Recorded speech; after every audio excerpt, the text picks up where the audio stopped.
The Atlanta Braves get their first official Sunday win since mid-May, taking down the Marlins 7-1 to just dominate this series. Let's talk about it. This is the Braves Postcast, your instant game reaction for the Atlanta Braves. Part of the Locked On Podcast Network, your team every day. Yes, welcome on in to the Braves Postcast, part of Locked On Sports Atlanta, where we cover your Atlanta sports teams each and every day. I'm your host, Lindsay Crosby, author of the Braves Today newsletter over at bravestoday.com. You can follow me on social media at Crosby Baseball. The blue-shirted fellow there, Jake Mastroianni, host of Locked On Braves.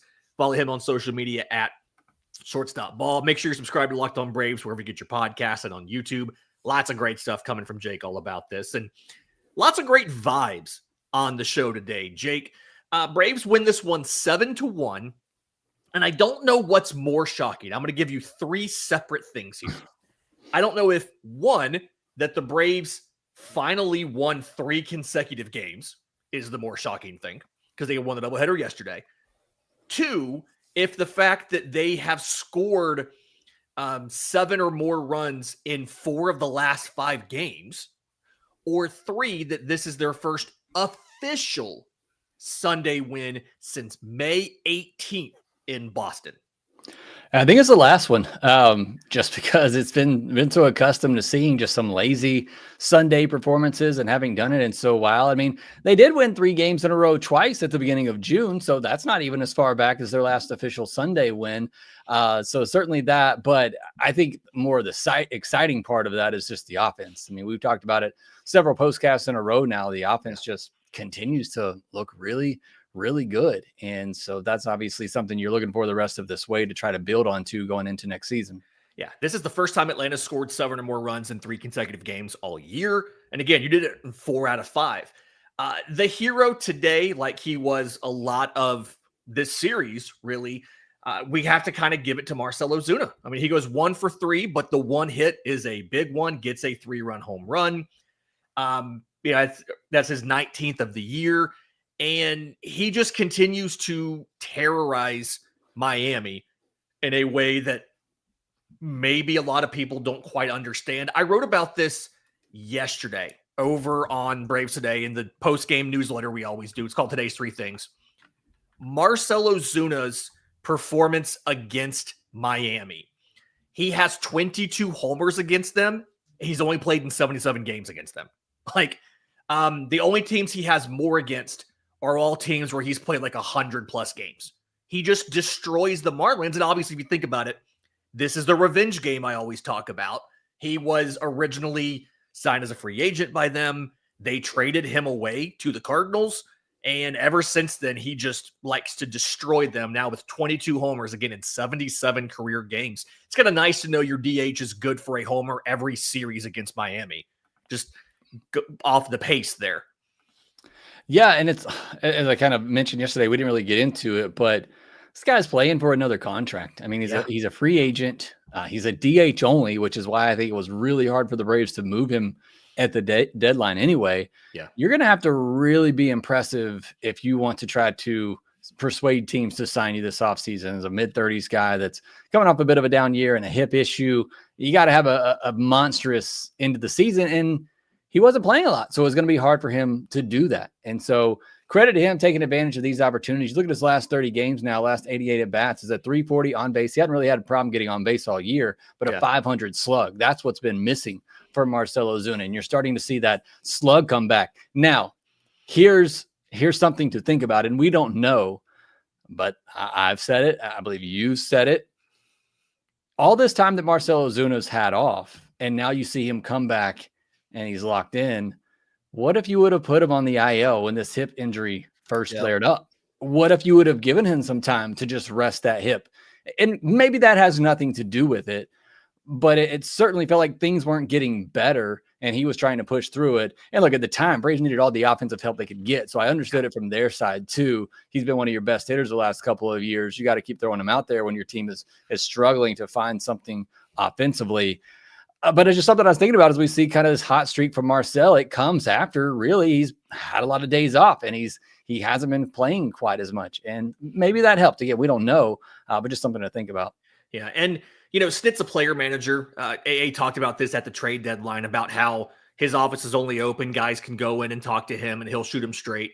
And I do know Ozuna's made comments to the media, not in the interview room. We don't have clips of it, but in the clubhouse and everything during media access, about he felt like the hip was fine. It was just a timing issue. It was a confidence issue, which feels weird to think Marcell Ozuna would not be confident. But when you have the results he had, it makes sense. And last 15 games, he's batting .275. Last 7 games, he's batting .368. This is one of those, this is the guy, the .275 guy is who you thought you were going to get this year.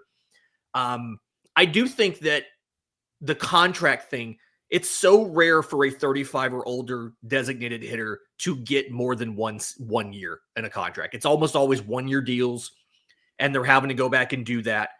And I don't think they're going to do it, or I hope they're not going to do it. But a small part of me has started to wonder, does Atlanta consider bringing back Marcell Ozuna? I think we've seen the flexibility you have at DH is a case to not bring him back. But there's a small part of me when you see this hot surge and you think he might be at a discount. He reportedly loves it in Atlanta and the clubhouse loves him. Do they consider bringing him back at some sort of affordable deal for one more ride? I've thought about that as well. A couple other thoughts with this Ozuna hot streak is, one, is it going to hurt Drake Baldwin and his chance at NL Rookie of the Year? Is it going to take more playing time away from Drake Baldwin? Because as happy as I am to win these games, as good it is to see Ozuna swinging the bat, what's more important the rest of the way is that Drake Baldwin win Rookie of the Year and get those at bats. So I hope that doesn't diminish his playing time, which he didn't play today. But I've thought about that too, is if he has a hot streak to the end of this season, nobody else outside of Atlanta really buying into it on a mid-30s, guy who's a DH only, if the Braves would consider him on a, let's say 1 year, $10 million deal, something like that. I think if you do that, and again, I'm not necessarily for it because I think they do need to move away from the DH only type and have a more fluid DH spot, especially with Acuna's knees and all of that. But if they were to do that, have it with that mindset of, hey, we're going to give him some days off here and there. We're going to still let it be flexible. We're still going to find days to get Acuna in the DH spot, find days to get Baldwin in the DH spot, Profar. Like, if you're going to do that, hopefully you do it to an extent and a level where if Ozuna's slumping for 2 months and looks awful, hey, why don't we give him a couple of days off? Let's get some other guys in there. Or, hey, we need to get Ronald off his feet. Let's put him in the DH spot, give Ozuna a rest. If they were able to do it more like that, I'd be a little bit more on board, but I am also kind of with the mindset that let's just move off and have a more fluid DH. Same here. I will say on the Baldwin note, this was his first day off since game one of the Kansas City series. So July 28th was his last official day off. He played all 3 against Cincinnati, all 3 against Milwaukee, and 4 of the first 5 against Miami. If that's the kind of cadence, he takes 1 day off every kind of 2 weeks. Now, I will say in some of those, he entered late as a pinch hitter, right? So he did come into 3 of those games late. He only got 1 at-bat in those games. He did get a hit in one of those. He did, I think, walk in another one of those. But it's his first true day off since late July. I see the idea of let's not run him down into, keep him fresh enough. He's only had 3 games off in the month of August. And I'm sorry, 2 games off in the month of August, and one of them he came in as a pinch hitter late. You didn't need him today. So I do think that's the flip side of this, is he's playing a lot. Sean Murphy feels like the one who's losing a little more playtime, but I'm kind of with you on the Ozuna thing. I don't think you should bring Marcell Ozuna back simply because I like the flexibility. But at the same time, you never know what they're going to decide when it comes to finding offense in free agency, and do they think they can bring Marcell back versus something else. All right, in just a second, I want to talk about the pitching here. Joey Wentz, I thought, looked really good again. Daysabel, Dylan Lee, Tyler Kenley getting to a bunch of 0-2 counts. We'll talk about that next, right here on the Braves Postcast. Today's episode is brought to you by Game Day Hue. For Braves fans, this one hits the mark because Game Day Hue makes clean, no-logo gear with team-inspired colorways for every pro and college fan base. A lot of the Brave stuff, it's the navy and the red, the rope hat, red bill on the underside. Looks really nice. Again, it's clean. You're letting the colors speak for you. No giant logos. It's just smart, versatile style that works on game day, the course, anywhere in between. I also got one of the white hats with the blue rope. I usually leave this in the Jeep. That way, if I'm driving, obviously a lot of wind and everything going on, I can pop a hat on, and it works with just about anything that I'm ever wearing. It pairs with my usual gear. It doesn't replace Braves logo stuff, but sometimes it's just a little more subtle. Maybe I'm on the golf course, I'm at a tailgate, out running errands. It works perfectly.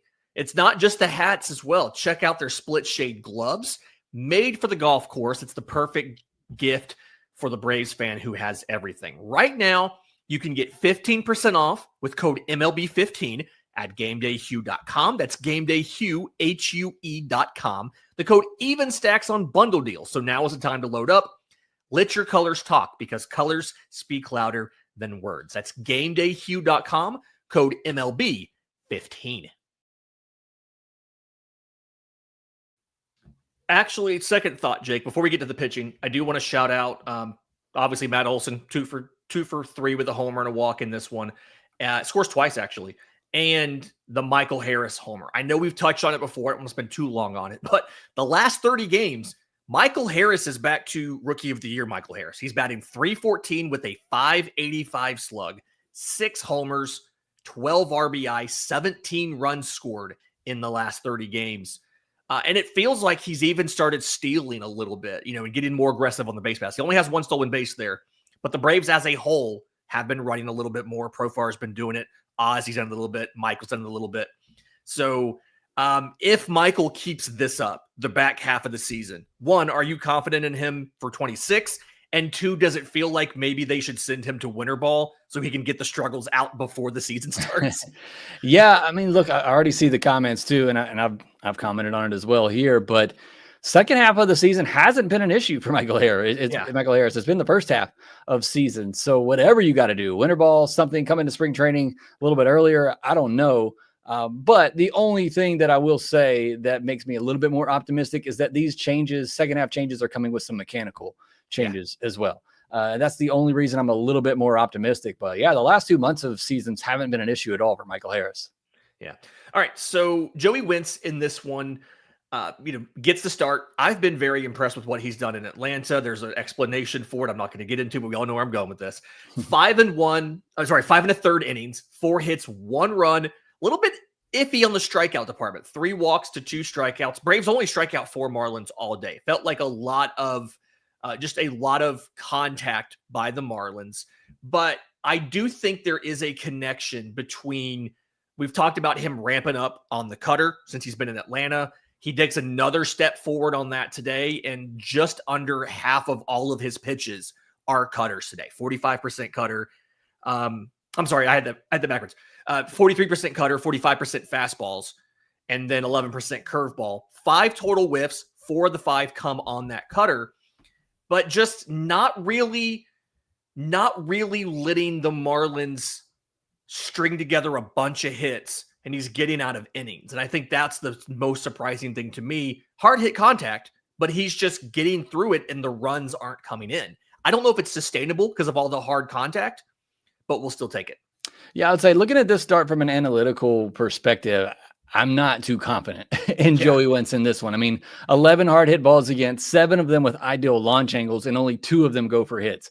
That's pretty lucky. That's being pretty fortunate there. But we have seen some good stuff from Joey Wentz, and the Marlins hitters were very aggressive in this game. I mean, they certainly had those Sunday day game getaway vibes where they were just swinging early and often. And maybe that's just part of we've seen this with these Joey Wentz starts now since he's gone primary cutter, and you've seen, hitters just kind of look for that. And it's why in some more recent starts, I think you've seen them go to the 4-seamer a good bit more. But this is just a Marlins team that was very aggressive. They did make a lot of hard contact, and fortunately, he just got some good results on that.